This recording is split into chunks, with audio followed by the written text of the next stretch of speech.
আসসালামু আলাইকুম, শুভেচ্ছা সহ আমন্ত্রণ চ্যানেল আই সংবাদে আপনাদের সাথে আছে আমি নবনীতা। বিস্তারিত সংবাদে শুরুতেই জানিয়ে দিচ্ছি সুপার ফ্রেশ ফর্টিফাইড সয়াবিন তেল সংবাদ শিরোনাম। 3 ধরনের বাহিনী ও গোয়েন্দা সংস্থার সদস্যদের বিচারের বিধান রেখে আন্তর্জাতিক অপরাধ ট্রাইব্যুনাল আইনের সংশোধনী অনুমোদন, থাকছে না দল নিষিদ্ধের ধারা। ঢাকা কলেজ ও সিটি কলেজের শিক্ষার্থীদের সংঘর্ষে 1.5 শতাধিক আহত, সিটি কলেজ স্থানান্তরের দাবি ঢাকা কলেজ কর্তৃপক্ষের। এবং জলবায়ু সম্মেলনের শেষ মুহূর্তের আলোচনা, দর কষাকষি, বাংলাদেশের উপকূলীয় জনপদের দুর্যোগের তথ্য উপাত্ত ও সমাধানে প্রস্তাবনা উত্থাপন।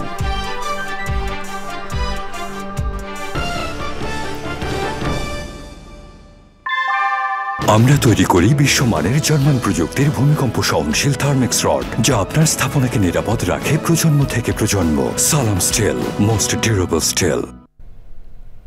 সংবাদ শিরোনামগুলো জানাচ্ছিলাম। এখনকার এই সংবাদ আয়োজন একই সঙ্গে চ্যানেল আইয়ের ইউটিউব চ্যানেল এবং চ্যানেল আইয়ের ওটিটি প্ল্যাটফর্ম আই স্ক্রিনে লাইভ স্ট্রিমিং হচ্ছে। যাচ্ছে পুরো সংবাদে। আন্তর্জাতিক অপরাধ ট্রাইব্যুনাল আইন সংশোধন করেছে অন্তর্বর্তী সরকার। বুধবার অধ্যাদেশের খসড়ায় অনুমোদন দিয়েছে উপদেষ্টা পরিষদ। সংশোধনীতে 3 ধরনের বাহিনী ও গোয়েন্দা সংস্থার বিচারের বিধান রাখা হয়েছে বলে জানিয়েছেন আইন উপদেষ্টা অধ্যাপক আসিফ নজরুল। রাজনৈতিক দল বা গোষ্ঠী নিষিদ্ধের বিধান আন্তর্জাতিক অপরাধ ট্রাইব্যুনাল আইনে থাকছে না বলেও জানিয়েছেন তিনি। চকর মালিথা জানাচ্ছেন। বুধবার সকালে অনুষ্ঠিত উপদেষ্টা পরিষদের বৈঠক নিয়ে সন্ধ্যায় ফরেন সার্ভিস একাডেমিতে আনুষ্ঠানিক সংবাদ সম্মেলন। শুরুতেই আইন উপদেষ্টা অধ্যাপক আসিফ নজরুল আন্তর্জাতিক অপরাধ ট্রাইব্যুনাল আইন সংশোধনের কথা জানান। সকল মতামতের ভিত্তিতে আমরা একটা ড্রাফট করেছি, করার পর আজকে এটা উপদেষ্টা পরিষদে উত্থাপন করা হয়েছিল মতামতের জন্য এবং এটা গৃহীত হয়েছে। তবে একটা খুব গুরুত্বপূর্ণ বিষয় হয়েছে উপদেষ্টা পরিষদে। উপদেষ্টা পরিষদ মনে করেছে আমরা যে অ্যামেন্ডমেন্টটা করেছিলাম, আইনের অ্যামেন্ডমেন্ট, সেখানে অর্গানাইজেশনকে শাস্তি দেওয়ার বিধান ছিল এবং আমাদের প্রস্তাবিত অ্যামেন্ডমেন্টে বলা হয়েছিল কোনো অর্গানাইজেশনকে শাস্তি দেওয়া যদি প্রয়োজন মনে করে শাস্তি দেওয়া দরকার, তাহলে ট্রাইব্যুনাল শাস্তি দেওয়ার সুপারিশ করতে পারবে উপযুক্ত কর্তৃপক্ষের কাছে। তো আজকে আমাদের উপদেষ্টা পরিষদে আলোচনাতে বলা হয়েছে আমরা এই বিচারকে অন্য কোনো বিষয়ের সাথে সম্পর্কিত করতে চাই না। এই রাজনৈতিক দল বা কোনো সংগঠনকে নিষিদ্ধ করার প্রশ্ন আসলে এই আইনকে অযথাই প্রশ্নবিদ্ধ করার সুযোগ সৃষ্টি হবে। আমরা সেই সুযোগ দিতে চাই না। আমরা একদম ডিসেন্ট ওয়েতে, ফেয়ার ওয়েতে বিচারটা করতে চাই। এই জন্য প্রভিশনটা বাতিল করা হয়েছে। সংশোধিত আইনে রাজনৈতিক দল এবং 3 ধরনের বাহিনী ও গোয়েন্দা সংস্থার বিচারের বিধানের কথা জানান উপদেষ্টা। আমরা অনুভব করেছি কোনো রাজনৈতিক দল বা অন্য কোনো সংগঠন তাদের অপরাধমূলক কার্যক্রমের জন্য যদি নিষিদ্ধ করার প্রয়োজন হয়, যদি নিষিদ্ধ করার দাবি উঠে সমাজে, তাহলে আমাদের অন্যান্য আইন রয়েছে, সেই সমস্ত আইনে নিষিদ্ধ করার বিধান আছে। সন্ত্রাস দমন আইনে রয়েছে, নির্বাচনী আইনে রয়েছে, 1978 পলিটিক্যাল পার্টি অর্ডিন্যান্সে রয়েছে। কাজে এখানে এই বিধানটা নাই দেখে আমাদের সেই সুযোগ, জনমতের প্রতি, জনদাবির প্রতি শ্রদ্ধা জানিয়ে এই ধরনের কোনো পদক্ষেপ নেওয়ার সুযোগ আর থাকলো না, সেটা না। মানে এই যুদ্ধাপরাধ বিচার আইনে থাকলো না। 3 ধরনের বাহিনীর কে বিচারের আওতায় আনার বিধান করা হয়েছে।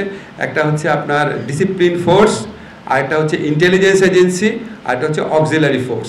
এটাকে আমরা খুব ভালো করে ডিফাইন করেছি। আমাদের সংবিধান, প্রচলিত মানবাধিকার আইন, সেগুলি দেখে আমরা ডিফাইন করেছি। এ সময় উপদেষ্টা মাহফুজ আলম ও আসিফ মাহমুদ এবং প্রেস সচিব শফিকুল আলম উপস্থিত ছিলেন। চকর মালিথা, চ্যানেল আই, ঢাকা। বাসে হামলা ও ভাঙচুরের ঘটনাকে কেন্দ্র করে ঢাকা কলেজ ও সিটি কলেজের শিক্ষার্থীদের মধ্যে সংঘর্ষ হয়েছে। সংঘর্ষে ঢাকা কলেজের 1.5 শতাধিক শিক্ষার্থী আহত হয়েছে বলে দাবি করেছে কলেজ কর্তৃপক্ষ। পরে সংবাদ সম্মেলনে 7 দিনের মধ্যে সিটি কলেজকে স্থানান্তর সহ 9 দফা দাবি জানানো হয়। বিস্তারিত জানাচ্ছেন লায়লা নওশীন। ঢাকা কলেজের 184তম প্রতিষ্ঠাবার্ষিকী চলাকালে কলেজের বাসে হামলা ও ভাঙচুরের ঘটনাকে কেন্দ্র করে রাজধানীর সায়েন্স ল্যাবরেটরি এলাকায় কয়েক ঘণ্টা ধরে চলে ঢাকা কলেজ ও সিটি কলেজের শিক্ষার্থীদের সংঘর্ষ। পরিস্থিতি নিয়ন্ত্রণে পুলিশ টিয়ার গ্যাস ও সাউন্ড গ্রেনেড নিক্ষেপ করে। সিটি কলেজের শিক্ষার্থীরা ফিরে গেলেও ক্যাম্পাসের সামনে অবস্থান নেয় ঢাকা কলেজের শিক্ষার্থীরা। এ সময় ঢাকা কলেজের শিক্ষার্থীদের ক্যাম্পাসে প্রবেশ করতে বাধ্য করে সেনাবাহিনী। ক্যাম্পাসে সেনাবাহিনী প্রবেশ করে হামলা চালিয়েছে বলে দাবি শিক্ষার্থীদের। শিক্ষককেও লাঞ্ছিত করা হয়েছে, আমাদেরকেও লাঞ্ছিত করা হয়েছে। আমাকে ক্যাম্পাসের গেট ভেঙে বাইরে এসেছে সেনাবাহিনী। আমরা ক্যাম্পাসে ঢোকার পরে সেনাবাহিনী কৃষ্ণভাবে সাহস হয়ে গেট ভেঙে ক্যাম্পাসে ঢোকা। ইভেন আমাদের অডিটোরিয়ামের গ্লাস টাস ভেঙে দিয়ে আসছে সেনাবাহিনী বাইরে। মেজর সাহেব যে আছে, তার দায়িত্বে যে সেনাবাহিনী এখানে আছে, তাদেরকে দ্রুত সময়ের ভিতরে আইডেন্টিফাই করে বিচারের আওতায় আনতে হবে। তবে শিক্ষার্থীদের ওপর হামলার অভিযোগ অস্বীকার করেছে সেনাবাহিনী। সেনাবাহিনী তো হামলা করেনি, সেনাবাহিনী কখনোই কারোর উপরে হামলা কেন করবে? সেনাবাহিনী আর স্টুডেন্ট তো উই ওয়ার্ক টুগেদার। পরে সংবাদ সম্মেলনে ঢাকা কলেজের অধ্যক্ষ জানান, সংঘর্ষে ঢাকা কলেজের 1.5 শতাধিক শিক্ষার্থী আহত হয়েছে। সুষ্ঠু তদন্তের মাধ্যমে যারা দায়ী তাদেরকে শাস্তির আওতায় এনে এর একটি সুষ্ঠু বিধান আমরা চাই, এবং সেই ব্যাপারে আমি আশা করব আমাদের ঊর্ধ্বতন কর্তৃপক্ষ অবশ্যই এটাকে একেবারে তড়িৎ ব্যবস্থা নিয়ে এর একটা সুষ্ঠু সমাধান করবেন। এ সময় সিটি কলেজ স্থানান্তর সহ 9 দফা দাবি তুলে ধরে ঢাকা কলেজ কর্তৃপক্ষ। ইতিপূর্বে সকল বিশৃঙ্খলার সাথে সিটি কলেজ কতিপয় সন্ত্রাসী শিক্ষার্থীরা দোষী সাব্যস্ত হয় এবং পরবর্তী সংঘর্ষ এড়াতে সিটি কলেজকে এখান থেকে স্থানান্তর করতে হবে। সংঘর্ষের কারণে ওই এলাকায় 5 ঘন্টা যান চলাচল বন্ধ থাকায় ভোগান্তিতে পড়ে সাধারণ মানুষ। Laila Nowshin, channel I, Dhaka. আজারবাইজানের বাকুতে জাতিসংঘ বিশ্ব জলবায়ু সম্মেলনে চলছে শেষ মুহূর্তের আলোচনা ও দর কষাকষি। উন্নত দেশগুলোর আশ্বাস ও প্রতিশ্রুতির দিকে ক্ষতিগ্রস্ত দেশগুলো যখন তাকিয়ে, তখন সাইড ইভেন্টে উঠে এসেছে জলবায়ু অভিঘাতের কারণে বাংলাদেশের উপকূলীয় জনপদের দুর্যোগের তথ্য উপাত্ত ও সমাধানের প্রস্তাবনা। আজারবাইজানের বাকু থেকে আরও জানাচ্ছেন আলিমাল রাজি। জলবায়ু পরিবর্তন পৃথিবীর প্রতিটি জনগোষ্ঠীকে প্রভাবিত করলেও এর সবচেয়ে বিরূপ প্রভাব পড়েছে নারীদের উপর।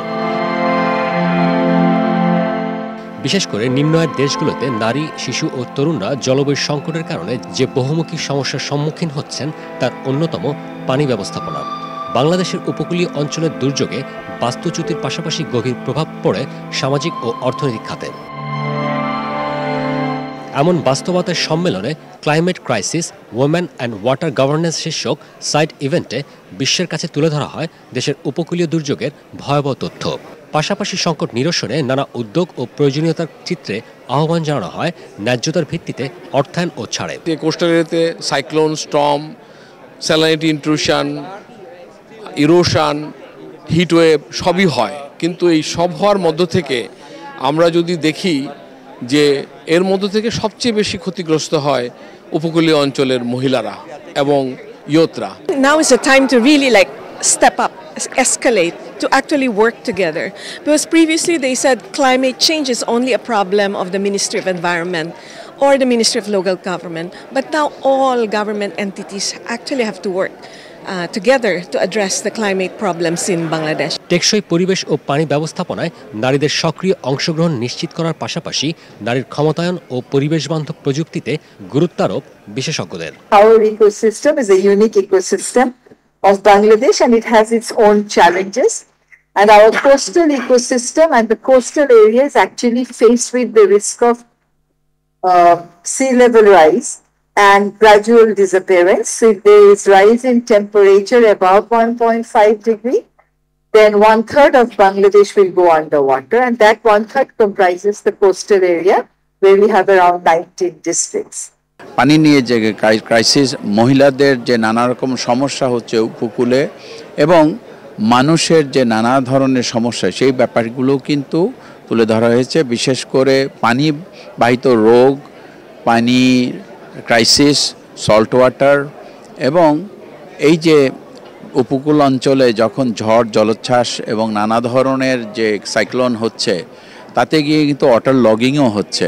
লোকালি বলি অথবা ইন্টারন্যাশনালি বলি, দুইভাবেই কিন্তু আমরা সেভাবে এই জায়গাটিকে সেইভাবে তুলেও ধরতে পারছি না এবং সেভাবে এদের সাহায্য সহযোগিতাও করতে পারছি না। তো সব কিছু মিলিয়ে আসলে যত বেশি প্র্যাকটিক্যালি এই কাজগুলোকে এগিয়ে নিয়ে যাব, তাহলেই কিন্তু এই যে যারা ক্ষতিগ্রস্ত তাদের কিন্তু উপশম হবে এবং তাদের কিন্তু এই দুরবস্থার লাঘব হবে। সভ্যতা রক্ষায় চলমান আন্দোলনের বিপরীতে বিশ্লেষকরা বলছেন পানি ব্যবস্থাপনা, পরিবেশ রক্ষা এবং জলবায়ু অভিযোজনের উপর সচেতনতা ও শিক্ষামূলক কর্মসূচি গ্রহণ জরুরি। hunger, heal the. What do we want? Climate justice. When do we want it? Now. সম্মেলনের নির্ধারিত সময় শেষ হয়ে আসলেও এখন পর্যন্ত জলবায়ু অর্থায়ন, জীবাশ্ম জ্বালানি সহ বেশ কিছু বিষয়ে সমঝোতায় আসতে পারেনি ধনী দেশগুলোর অনেকেই। নানা ফোরামে চলছে আলোচনা ও দর কষাকষি। প্রতিশ্রুতি বাস্তবায়নে তাই অনড় রয়েছে জলবায়ু পরিবর্তনের কারণে ক্ষতিগ্রস্ত ও ঝুঁকিপূর্ণ দেশগুলো। আজারবাইজানের বাকু থেকে আলিম আল রাজি, চ্যানেল আই। এরই সাথে সংবাদে নিয়ে নিচ্ছে বিরতি, আর বিরতির পর অন্যান্য সংবাদের সাথে জানিয়ে ফিরব। বিরতির পর আমন্ত্রণ আরও একবার। এবারে আমিন জুয়েলার্স আন্তর্জাতিক সংবাদ।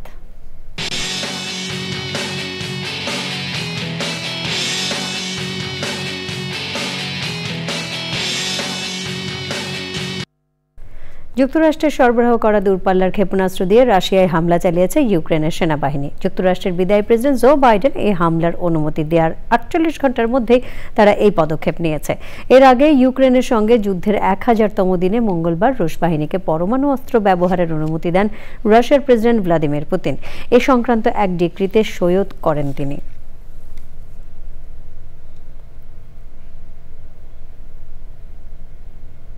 এক্সিম ব্যাংক বাণিজ্য সংবাদ।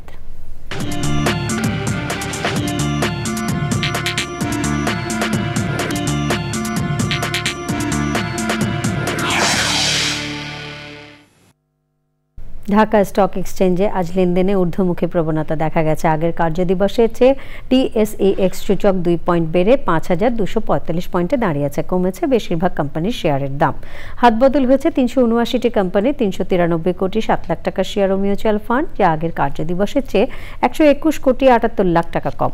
এর মধ্যে দাম বেড়েছে 113টির, কমেছে 183টির। অপরিবর্তিত রয়েছে 83টি কোম্পানির শেয়ারের দাম।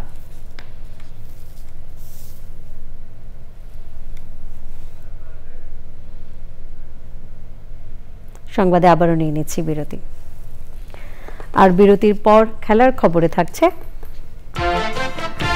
আমাদের সাথে আছি চ্যানেল আই সংবাদ নিয়ে। এবারে খেলার খবর। তেল সংবাদ শিরোনামগুলো জানিয়ে দিচ্ছে আরও একবার।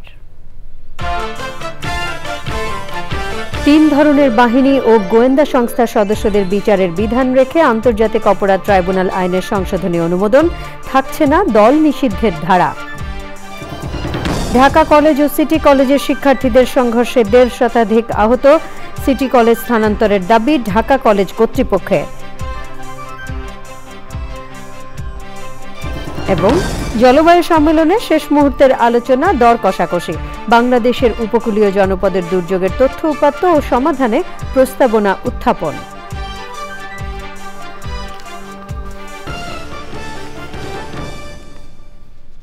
প্রিয় দর্শক, চ্যানেলে সবশেষ সংবাদ জানতে ভিজিট করুন channelionline.com-এ। যুক্ত থাকুন আমাদের সোশ্যাল মিডিয়া প্ল্যাটফর্মগুলোর সাথে। পরবর্তী সকল সংবাদ দেখার আমন্ত্রণ রইল। ধন্যবাদ সবাইকে।